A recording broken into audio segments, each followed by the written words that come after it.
tardes a todos los seguidores de la Escuela Esotérica de la Orden de Ayala. Hoy tenemos el privilegio de tener a Raquel Rus. Buenas tardes, Raquel. Buenas tardes, Victoria. Que nos vas a hablar de comunicación consciente. Efectivamente.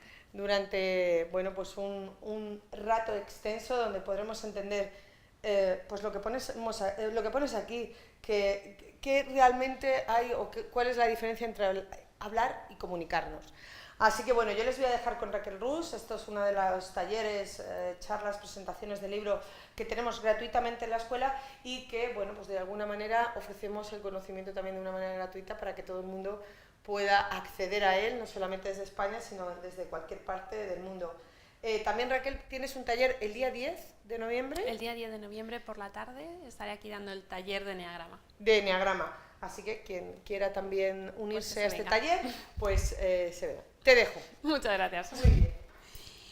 Bueno, os voy a contar un poco de dónde viene este libro y si luego me queréis interrumpir con alguna pregunta, pues con toda confianza. Los que nos estén viendo de por ahí, más difícil, pero ahí queda. A ver, Comunicación Consciente fue un libro que yo, como empecé a tener una idea de qué era, por necesidad propia, al final, porque yo trabajaba dentro del mundo de la publicidad y todos los días pues tenía que escribir, y escribía para distintos públicos y bueno, pues podía adaptarme. Pero lo que era en mi vida privada, pues como que aquello veías que no fluía de la forma en la que fluía en otros ámbitos, ¿no? Y entonces te empiezas a plantear, como es más difícil cambiar a todos los demás, mejor plantearse cambiar algo nosotros, ¿no? Entonces empecé a decir, vale, ¿qué es lo que estoy haciendo que no es perfecto, vaya, que es muy mejorable? ¿Por qué no llega mi mensaje al otro? ¿Por qué cuando yo digo algunas cosas el otro lo toma mal o le levanto las defensas o lo interpreta de otra manera totalmente diferente? Entonces, para mí era también una cuestión como de eficacia, ¿no? Hasta cierto punto de decir, no, pero es que si yo quiero decir esto es porque quiero que llegue a la otra persona y a la vez quiero que me llegue algo a mí, ¿no? Y veía que como aquello no era muy fluido. Entonces, como también estaba dentro del mundo de las terapias, que es donde estoy ahora ya, y daba muchos cursos y estudiaba con mucha gente, empecé a coger toda esa información que me fue como colocando las piezas de por qué a mí no me estaba funcionando lo que yo estaba haciendo. Y ahí me di cuenta de que es que resulta que no nos comunicamos, sino que lo que hacemos la mayor parte del tiempo es hablar. No sé si sabéis la diferencia entre hablar y comunicarse, ¿vale? Pero a mí me gustan mucho los diccionarios etimológicos. Y entonces me fui directa al diccionario etimológico y dije, vale, vamos a ver cuál es la diferencia. Y hablar, el origen viene de la palabra fabular, o sea, de contar cuentos. Entonces, hablar podría ser lo que hacemos en un súper o en un ascensor, ¿no? De cómo está el tiempo, pues ¿qué tal tu madre? Vale, pues hablamos. O el hecho de, incluso en algún momento, expresarnos. ¿Llega más gente?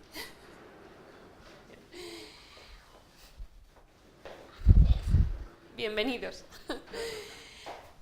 El poder desahogarnos en un momento dado, pero con desahogarnos tampoco estamos llegando a ningún sitio, simplemente nos estamos desahogando, ¿no? Entonces eso es una cosa. Y luego comunicar proviene más de poner en común, ¿no? Generamos un espacio común en el que hay un emisor, hay un receptor, hay un mensaje y en teoría ese mensaje es transmitido en el mismo idioma.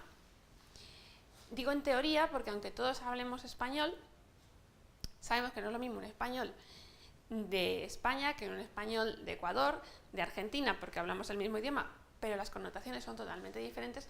Pero es que si vamos más allá, no es lo mismo mi español que el vuestro, porque en vuestra familia y en la mía se habla de forma diferente.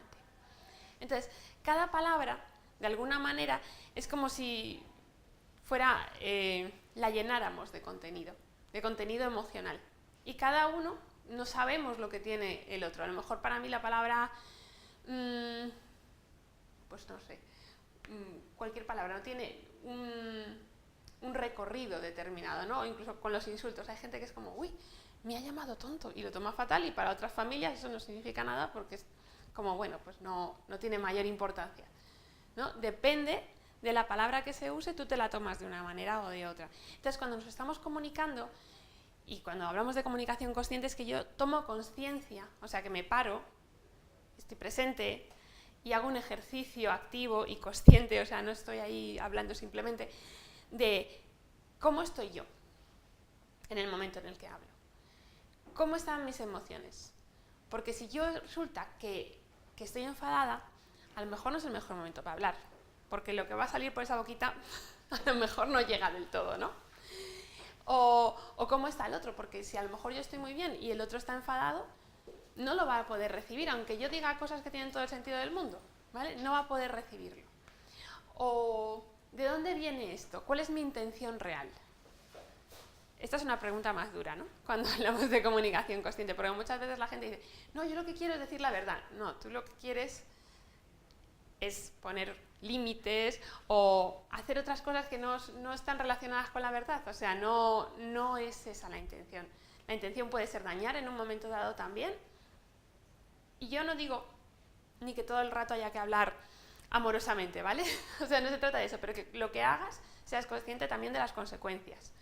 O sea, no le cantes a alguien las 40 de mala manera, digamos, y pretendas que te entiendan, porque no va a pasar.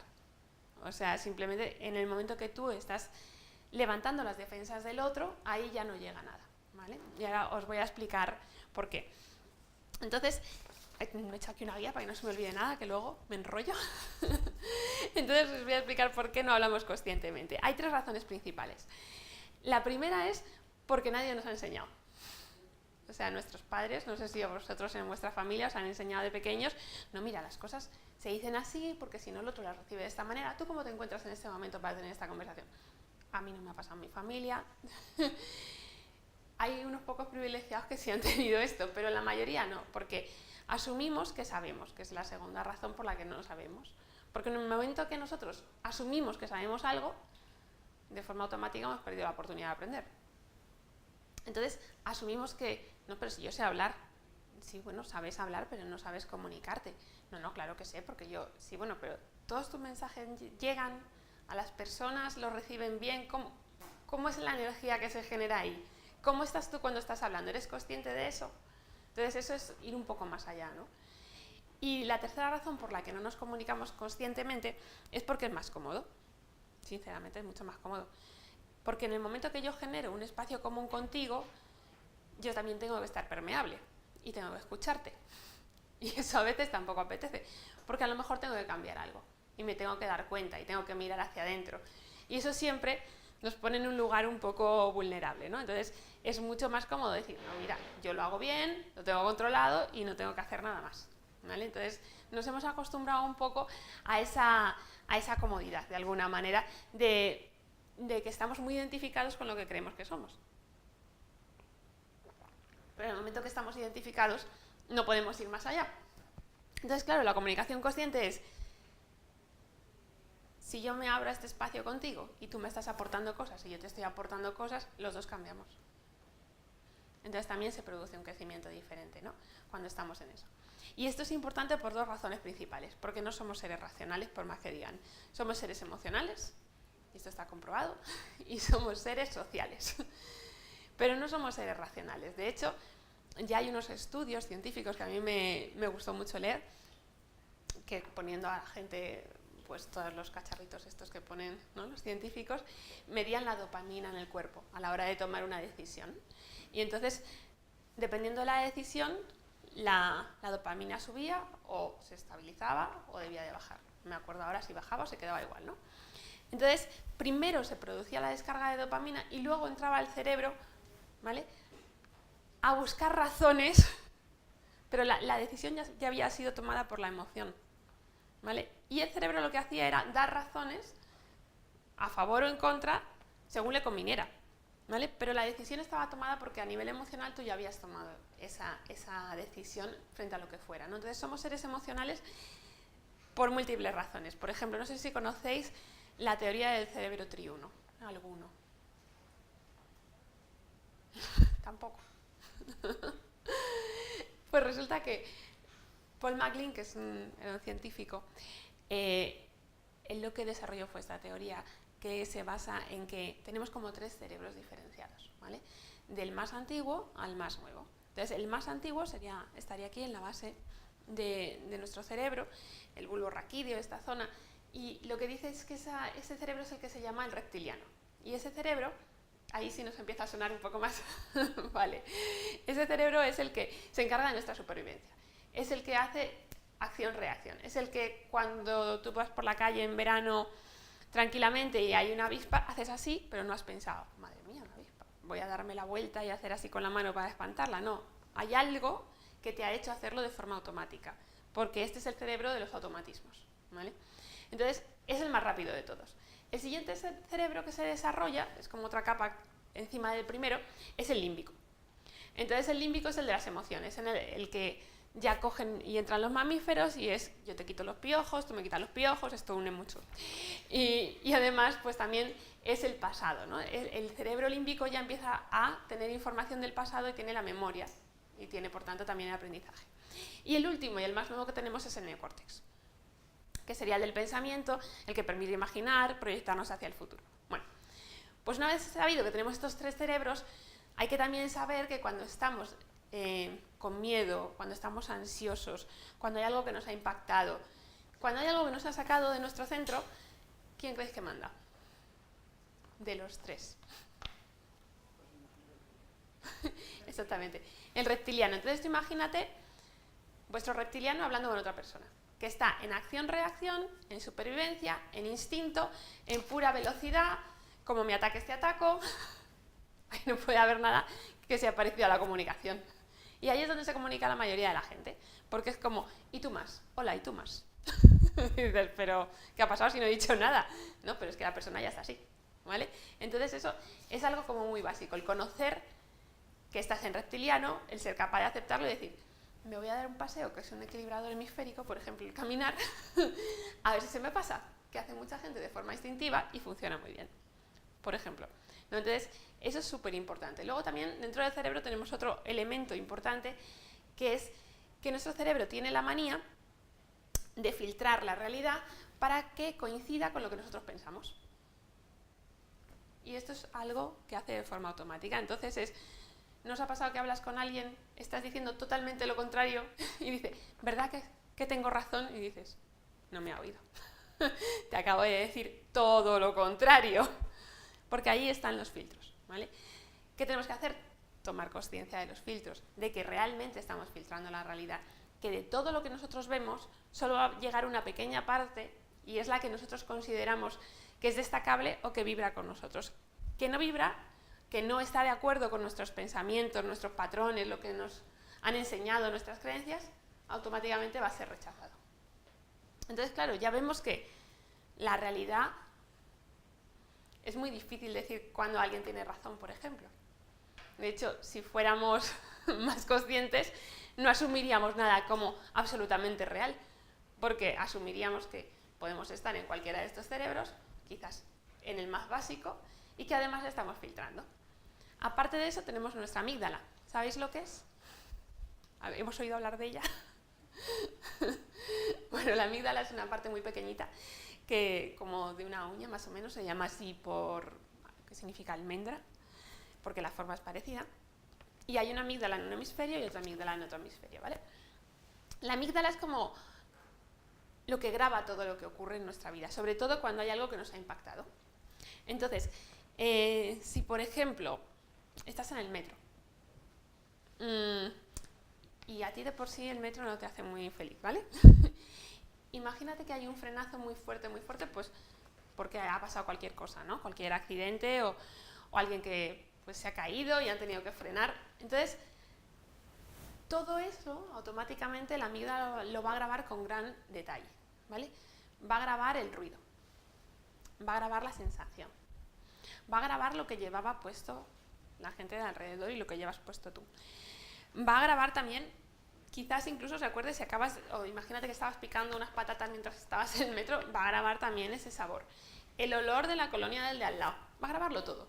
Y todo eso automáticamente le va a poner una etiqueta de peligro.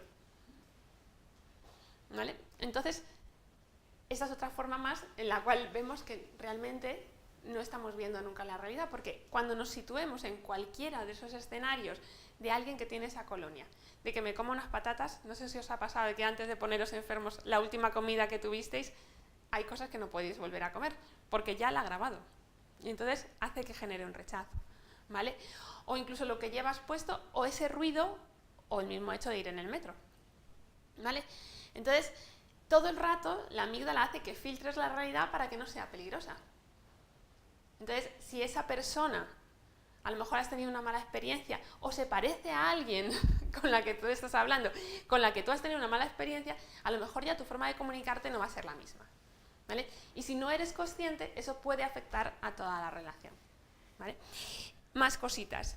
Repetimos nuestra infancia, repetimos lo que nos han enseñado, o sea, todo eso son ciclos de repetición. Entonces, lo interesante sería, cuando estemos delante de alguien, como dice un médico, Alonso Puig, dice, hay que ponerse el traje en vez del ay, ¿cómo se lo dice él? El de tener razón de alguna manera, el de investigador, ¿no? Entonces, en vez de sentar cátedra de esto es así porque es así, el decir, vale, ¿y tú por qué piensas esto? ¿Y esto cómo te hace sentir? ¿Y cómo has llegado hasta esta idea? Y eso no va a generar ningún tipo de defensa, ¿no? Ahí sí que estamos generando un espacio común. Cuando yo te pregunto y me intereso por lo tuyo, y entonces me abro a decir, bueno, que no quiere decir que yo al 100% tenga la razón, vamos a ver si es algo que estoy filtrando o que no he estado en el momento, ¿vale? Y eso también me puede suponer un cambio a mí. Eso también es algo muy interesante, el poder cambiar yo contigo. Y entonces cambiamos juntos. ¿Y qué hay mejor, no? Por ejemplo, no sé si conocéis a Bruce Lipton, que también es un biólogo que habla de epigenética, que es lo que está por encima de la genética. Y él lo que descubrió fue de los primeros investigadores de las células madre. Y tiene varios libros que la verdad es que están bastante interesantes. Entonces él lo que descubrió es que, al contrario de lo que se creía, que dentro de la célula lo importante es lo que había dentro, ¿no? el núcleo, le quitabas el núcleo y la célula seguía viva. Pero en cambio, si cambiabas el entorno, es cuando se empezaban a producir cambios dentro de la célula, ¿no? Y eso sí que afectaba. ¿Y de qué depende el entorno de una célula? Depende de la alimentación en nuestro cuerpo, depende del ejercicio que hagamos y depende de las emociones. Entonces, cada vez que estamos equilibrándonos y estamos teniendo una comunicación a otro nivel, también estamos afectando a nuestro cuerpo. Y cuando nos estamos hablando mal, porque claro, no voy a hablar hoy aquí del diálogo interno, pero ¿qué tal los vuestros? ¿No?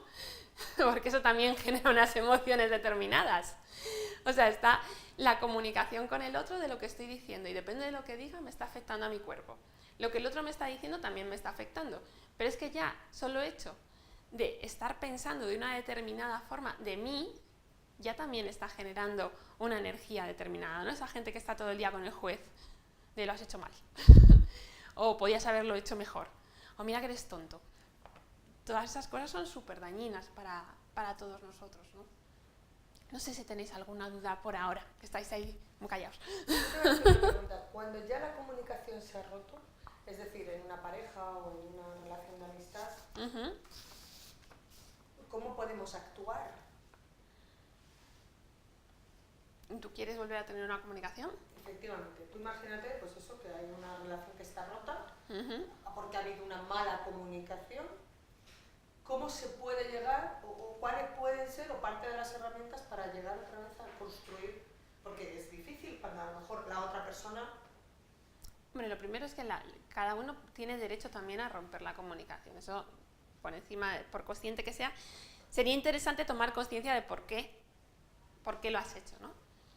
Pero por supuesto que cualquiera puede hacerlo. Eso hay que respetarlo al máximo, porque a veces las personas necesitan su tiempo para pensar, su tiempo para distanciarse, y eso debe ser respetado. Pero normalmente cuando ha habido una ruptura de algún tipo con alguien, yo lo que diría es que normalmente tendemos a atacar, ¿no? Porque tú me has hecho, porque tú me has dicho, y entonces sería cambiar al yo y cambiar eso hacia él porque yo me siento. Entonces no es porque tú te has metido conmigo, porque me has insultado, porque siento que no te importo, porque yo no te importo, ¿no? Pero es distinto decir, cuando haces esto yo siento, y eso es irrefutable, ¿no? O sea, que yo te importe o no te importe, o a ti esta discusión tú hayas querido decir esto o no, eso se puede hablar 3 horas sin llegar a ningún sitio. Pero si tú dices, pues mira, cuando yo he dicho esto, en realidad lo he hecho desde esta intención, y lo que yo he sentido ha sido esto. Y la forma en la que he sentido que tú me lo devolvías era esta otra. Entonces, cuando hablo de cómo me siento, ahí sí puedo estar más flexible, porque en realidad, como tú te sientes, yo no puedo discutirlo. O sea, si tú me dices que te has sentido así, pues te podría decir, jope, pues no era mi intención, ¿no? A lo mejor no puedo discutir, pues no te has podido sentir así. Como, pues claro que sí. Todo el mundo se ha podido sentir como quisiera, o conectando con todo eso que hemos dicho antes, ¿no? Si a mí me está conectando esto con algo de mi infancia, que obviamente de ahí viene todos esos marcos en los que nos movemos, ¿no? Y yo esto lo interpreto así porque en mi familia esto se interpreta así, aunque en la tuya no, pues eso es indiscutible. Entonces yo empezaría más por ahí, ¿no? Por decir, quiero, lo primero, ¿no? Establecer las bases de quiero volver a tener una relación contigo, quizás no nos hemos entendido, vamos a generar este espacio en común. Entonces, ¿cómo has interpretado todo esto? Y ahora te digo cómo lo he interpretado yo. Pero hablando siempre desde interpretaciones, porque es que esto es... Hay que reconocer que no está la verdad, sino las interpretaciones que cada uno damos. Y eso es también súper importante a la hora de llegar a los demás, ¿no? No sé si te ha quedado ahí. Sí, porque el cerebro está entrenado para reaccionar de forma mucho más rápido a las palabras negativas que a las positivas, ¿vale? Entonces tú dices la palabra no, o la palabra, cuando dices la palabra odio simplemente, o la palabra guerra, todo eso, no sé si según lo estoy diciendo, genera un cierto estado, pero muy distinto a que si dices sí, así dices la palabra paz, así dices la palabra amor. Generan estados totalmente diferentes. Y eso es porque el cerebro siempre va a intentar defenderte, porque su misión es que tú sobrevivas en este entorno. Entonces, claro, si vosotros simplemente prestáis la misma atención, digamos que no seríais tan rápidos cuando llega el peligro, ¿no? En cambio, si ante un no, yo digo, ¿cómo que no? O ante mi nombre, ¿no? El nombre siempre es filtrado de forma positiva. O sea, lo digan como lo digan y aunque no se refieren a ti, tú oyes tu nombre por la calle y ahí, aunque no hayas oído el resto de la conversación, eso el cerebro ha aplicado el filtro para que tú lo oigas, porque te puede afectar. Entonces, eso es importante a la hora de relacionarnos, porque el sí, igual que el no te genera esa ansiedad de a ver si me van a atacar, ¿vale? El sí genera dopamina. Todas esas palabras que sí que son amables generan dopamina, que es lo que se conoce como la droga del placer dentro del cuerpo, ¿no? Cuando estás con alguien que estás súper a gusto, que estás compartiendo, no te quieres ir. ¿Por qué? Pues porque hay dopamina ahí de por medio, ¿no? Hay una serie de química cerebral que está fomentando el que nos llevemos así de bien y el que se produzca ese intercambio y el que eso me aporte. Y aparte de hablar de cerebro, ya termino con un dato que me parece súper interesante. ¿Tienes dudas? Ah, perdona. Que es que hay la parte del cerebro que está relacionada con la escucha y con la comunicación y con el lenguaje, es exactamente la misma que está relacionada con la empatía, que es la ínsula y la cíngula, ¿vale? Y entonces es la misma parte del cerebro. Entonces, cuando nosotros nos podemos poner en el lugar del otro, cuando puedes hacer esa conexión, es cuando puedes comunicarte mejor. Cuando estás en un cierto estado, que a lo mejor no es el de siempre o en el que cuando vas a la compra con prisa, bueno, pues entonces no tengas conversaciones trascendentes al móvil en ese momento, porque va a terminar mal. Mejor también dar importancia, ¿no?, a esas relaciones con los demás y darles el espacio. Y esta es la parte en la cual sabemos que más o menos nos hemos quedado más o menos convencidos de que somos seres más emocionales que otra cosa, pero también somos seres sociales, ¿no? Algo que demuestra que somos seres sociales son un montón de estudios que hay ahora sobre, por ejemplo, la felicidad. Es como una obsesión, ¿no? ¿Qué nos hace felices? Ahora, según se acerque la Navidad, tendremos la típica conversación de salud, dinero o amor.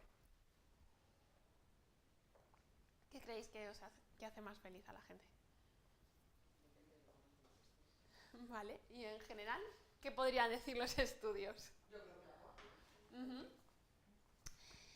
Son las relaciones con los demás, ¿vale? Es eso, es el compartir, lo que da más satisfacción independientemente de que estés mejor o peor. Porque no es lo mismo, tú puedes estar mal o estar bien de salud, pero cuando es algo compartido se vive de otra manera. Yo me acuerdo de un amigo mío que es médico y decía que cuando había gente que estaba muy malita en el hospital, los médicos muchas veces miraban a la familia y dependiendo de la familia ya podías decir para dónde iba. Porque depende del apoyo que tenga esa persona, de ese entorno en el cual se pueda sentir, ¿no? Pues es que no tiene nada que ver hacia dónde va a ir, porque también la química del cuerpo va a ser otra que le va a hacer salir antes, ¿no?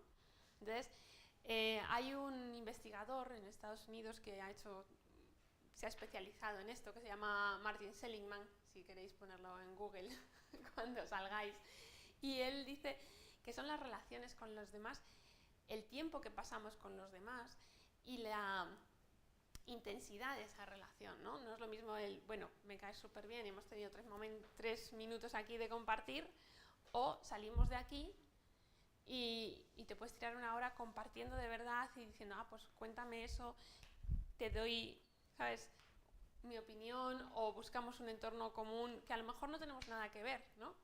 Porque también está comprobado, había un estudio en Estados Unidos hace años, que, mira, hablando antes, había un grupo que era proabortista y un grupo que era antiabortista, y había habido problemas serios entre ambos. Entonces ya, como de alguna forma los jefes de cada uno llegaron a la conclusión de que eso no, que había una escalada de violencia de alguna manera que no iba a llevar a ningún sitio, y que iban a hacer reuniones mensuales, los dos grupos juntos.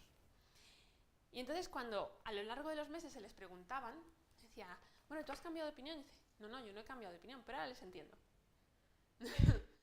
Entonces, no quiere decir con la comunicación consciente y con generar ese espacio en común, ¿no?, que tú puedas cambiar lo que el otro piensa. Quiere decir que por lo menos te estás abriendo a una nueva información, te estás abriendo a una comprensión y te estás abriendo de otra manera que también te está afectando a ti como persona, porque aprendes a abrirte.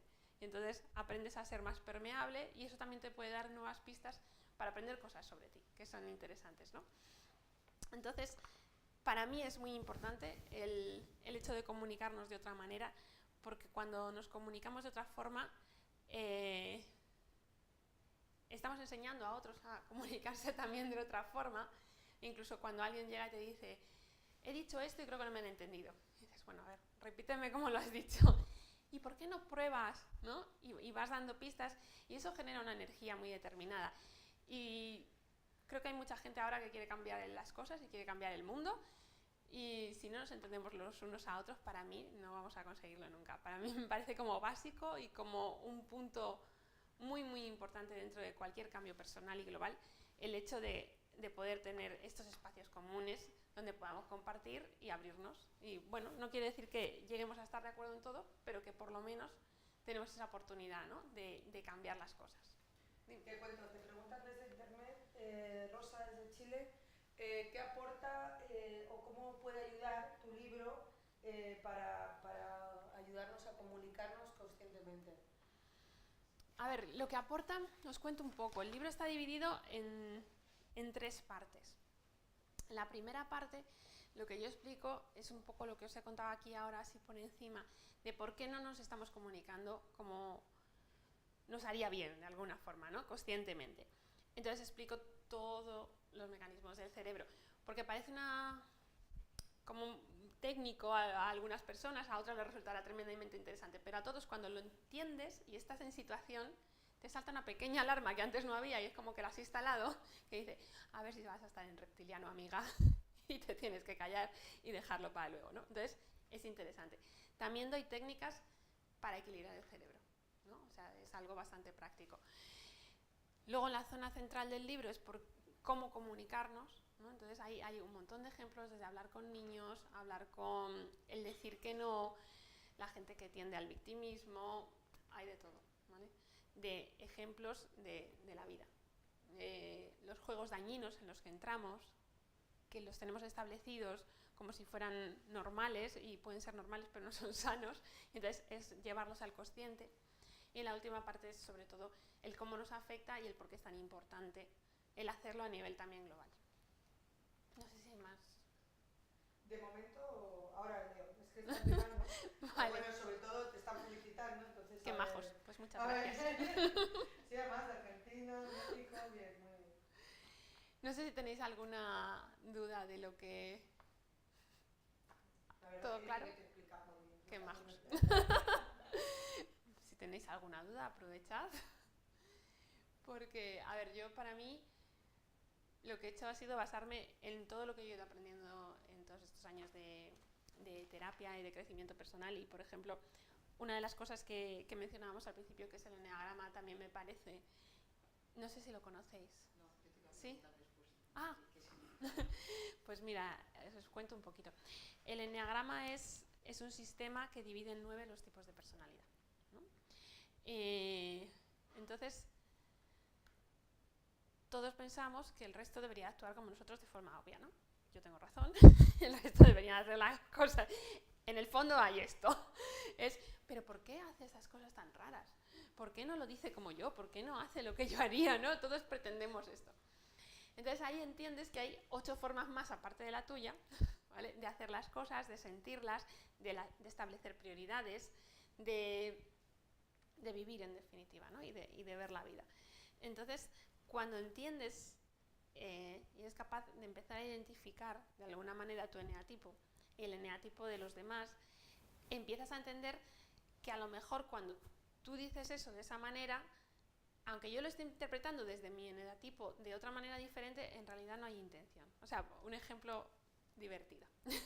Hace unos años estuve en una feria, ¿no?, de estas de crecimiento personal, que me habían invitado a dar una conferencia, y me había metido en un stand que tenían comida, porque había unos amigos allí y ahí estaba yo dentro del stand.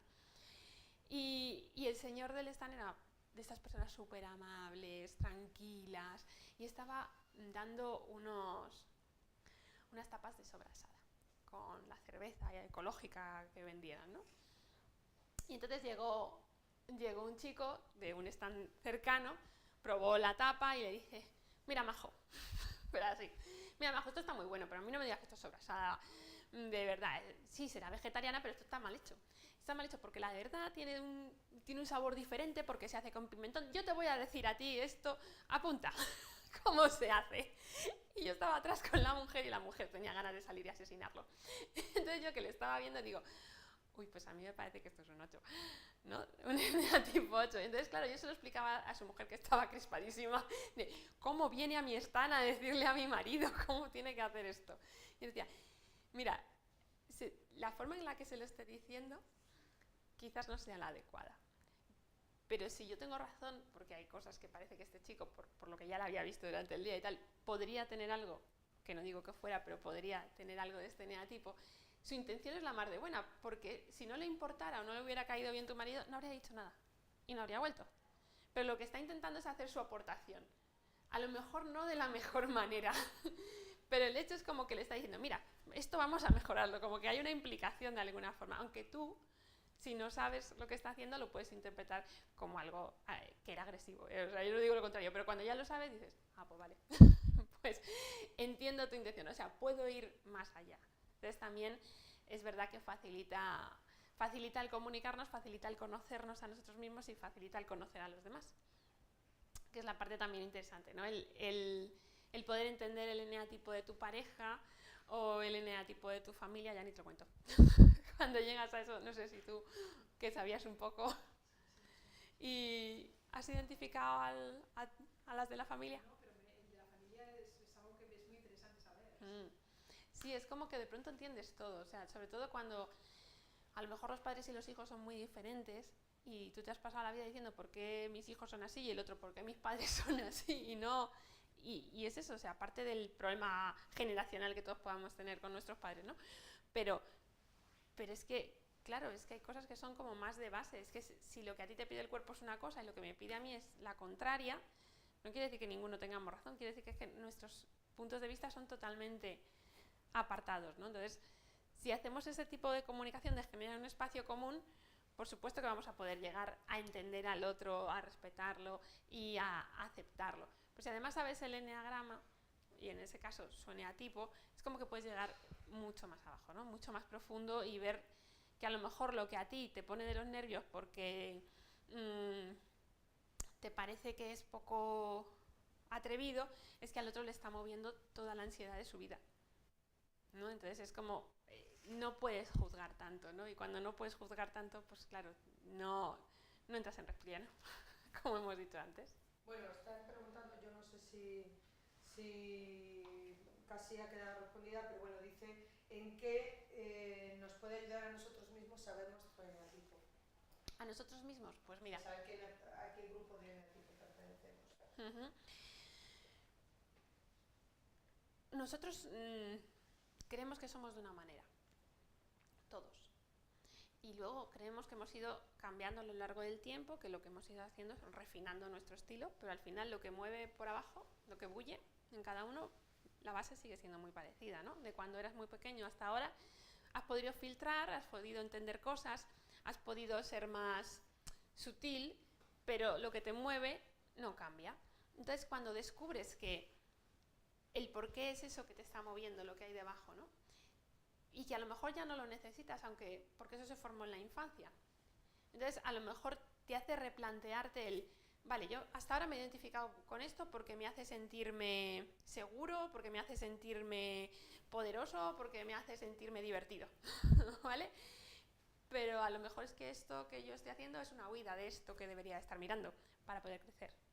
Entonces, nos da muchas pistas el saber nuestro eneatipo sobre a dónde deberíamos de estar dirigiendo la mirada para no estancarnos donde nosotros creemos que tenemos el límite e irnos mucho más arriba. Y preguntan también si se puede cambiar de eneatipo, es decir, si con la evolución tú cambias de un eneatipo a otro. No, hay 9 eneatipos y te vas a quedar en el que estés. Y está bien porque dentro de cada eneatipo hay 9 niveles de crecimiento. Entonces lo que vas a hacer, sí que puedes irte a otros en un momento de tu vida, incluso tener cierta influencia de otros en un momento de, pues yo qué sé, en casa tengo más influencia de este y en el trabajo tengo más influencia de este otro, pero el mío base sigue siendo el mismo. Y lo que hago es crecer dentro del mismo. Y es que hay varias, pero bueno, te hago esta que me parece interesante. Dice que el saber el eneatipo de nuestro hijo cuando es pequeño, cómo le puede ayudar en su evolución. Eso es súper bonito porque yo tengo muchos alumnos que son profesores y eso me encanta. Cuando llegan profesores, llegan enfermeras, llegan médicos, llega gente que está en relación con otras personas, puede establecer un cambio mucho mayor, ¿no? Entonces, me encanta porque los profes te llegan y te dicen, tengo un niño que para mí que es un 4. Si se va al rincón a llorar, ¿tengo que ir o no tengo que ir? Porque hay unos que lo van a interpretar como una invasión y otros que el que no vayas lo van a interpretar como un abandono. Están esperando. Y están esperando y es que tú les importas. Entonces es súper importante el ir detectando, porque a lo mejor en un niño que todavía no está totalmente formado, ves unas tendencias pero no lo ves exacto, ¿no? Pero ya el hecho de prestar atención a esas tendencias y a lo mejor intentan compensarlas. Por ejemplo, te voy a poner un ejemplo, los unos. Los eneatipos unos son los niños que son súper ordenados, o sea, ese niño adulto, ¿no? Que llega y tú vas a su habitación y tiene los cochecitos por colores, uno detrás de otro, las zapatillas, cuando se viste es como, esto tiene que quedar aquí, porque esto no me ha quedado del todo bien, y como repeinaditos, súper, ¿no? Estructurados. Si tú ya detectas que tu hijo tiene esa tendencia, yo te animo a que le desestructures y le animes a jugar. Y a lo mejor digas, oye, ¿y si nos vamos un día a jugar con el barro? O con algo que te manche, no, plastelina, pero en plan guarro. ¿Para qué? Pues para no fomentar eso, que ya sabes que es su tendencia, sino para que pueda empezar a equilibrarla. ¿Vale? Entonces, es una oportunidad tremenda el poder hacer, o ese niño que a mí me pasaba cuando era pequeña, ¿no? Las niñas en el descanso, para jugar tú, que se iban a cuidar a los pequeños. No sé si os pasaba, yo las tenía detectadas, que había niñas que se iban a cuidar a los niños más pequeños en su descanso, en el recreo. Pues eso podría haber una tendencia, que no sé si son o no, pero habría una tendencia hacia el ayudador, el eneatipo 2. Entonces, si tú ves ya que tu niña está muy pendiente, o tu niño, porque no depende del sexo, de los demás y de que los demás se sientan bien y de compartir y tal, pues le puedes enseñar a cuidarse más a sí mismo. Llega otra pregunta, dice que qué es un eneatipo, ya un poco tarde, pero bueno. Dale para atrás. Puedes verlo, puedes verlo. Luego, Raquel, si quieres decirlo, después podrán seguir el vídeo porque se colgará completo. Ah, perfecto. Pues de momento por aquí todo contestado. Todo contestado. Por aquí, ¿qué tal? Bastante claro. Gracias. Bueno, yo te haría una pregunta. Sí. Yo ahora me decido a buscar un novio. ¿Habría manera de, sabiendo mi eneatipo, buscar un eneatipo que me compense? Sí. ¿O no? Porque ya que estamos... vamos a ver. complemento. Yo soy un 8. A lo práctico, a lo práctico. A lo práctico, ¿no? Porque también es práctico, ¿no? Que Sí. mejor que utilizarlo en la vida práctica. Yo creo que ahí hay un nicho de mercado importante para los de Mythic y todos estos. De verdad te lo digo, que el que lo haga se forra. Pero, porque sí que hay una tendencia. O sea, siempre todos en un nivel alto podemos relacionarnos con todos los eneativos, porque si todos estamos sanos, cosa que no pasa por cierto, nadie se haga ilusiones, no estamos ahí. Tenemos nuestro momento de lucidez, pero la mayoría estamos en un nivel medio, medio para abajo. Pero cuando empezamos a tener más momentos, ¿no? Y empezamos a permanecer más arriba, podemos comunicarnos y podemos estar y podemos salir con cualquier eneatipo que esté más o menos en la misma franja, porque no hay nada súper disfuncional para ninguno, ¿no? O sea, y lo que hay, pues lo podemos hablar, ¿no? Pero sí es verdad que hay una tendencia de ciertos eneatipos, no me preguntes por qué, habrá muchas razones por abajo, viendo cada uno, pero sí que hay algunos eneatipos que tienen una tendencia, o yo lo veo más en las clases o en las terapias, a estar con ciertos otros eneatipos. No, estar con alguien de tu número no es lo habitual, o sea, puede pasar, pero yo lo veo mucho menos. Pero, por ejemplo, si estás con el eneagrama tiene 9 números, como hemos dicho, ¿vale? Se dividen en 3, esos 9 en triadas. Entonces tenemos la triada del instinto, no sé si esto os va a recordar algo que acabamos de hablar ahora, la triada de la emoción y la triada del pensamiento, que se relaciona con el cerebro triuno, ¿no? Vale, entonces, con los de tu propia triada, en un momento dado, las cosas pueden ser más fáciles. Porque hay cosas sobre las que no hay que hablar, porque tu instinto, tus necesidades básicas van a ser parecidas. Pero a la vez no te están aportando. Entonces, hay veces que te vas a buscar de otra triada que te compense. ¿Vale? Entonces, no hay cosas como súper marcadas, pero sí que hay en algunos que dices, caray, otra vez esta pareja se repite, ¿no? Pero no es algo como establecido. Vale, pues comprendido. Da igual que se puede fallar igual. Se puede fallar igual. Aquí, no, pero sí es interesante. Porque le pasas el test el día que le conoces y ya está. Hay gente de mis alumnos que ya lo hace. Preocupante, pero sí es así. Sí, es como, vamos a ver. A ver de qué vas, ¿no? Sí, porque es como, y yo te digo el mío y así vamos a establecer unas bases en las que nos conocemos. Es práctico. Pero sí es interesante, independientemente del eneatipo, el tener una comunicación con la otra persona con la que pretendas tener algo, y me da igual que sea amoroso o de negocios o de amistad, de ver si coincidís con los valores básicos. No con lo que hagáis, sino con lo que os mueve. Y eso sí que es importante. Pues por aquí, como te digo, ya está todo. Muy bien, pues encantada. Si os animáis el día 20, como ha dicho ella, desde el día 10 de noviembre. Tenemos a partir de las 5:30. Tenemos ya el curso, el taller de eneagrama. El taller, para empezar ahí a... Un intensivo. A ver, Exactamente. empezar a entendernos un poquito más. Oye, pues muchas gracias a todos. Y por allí.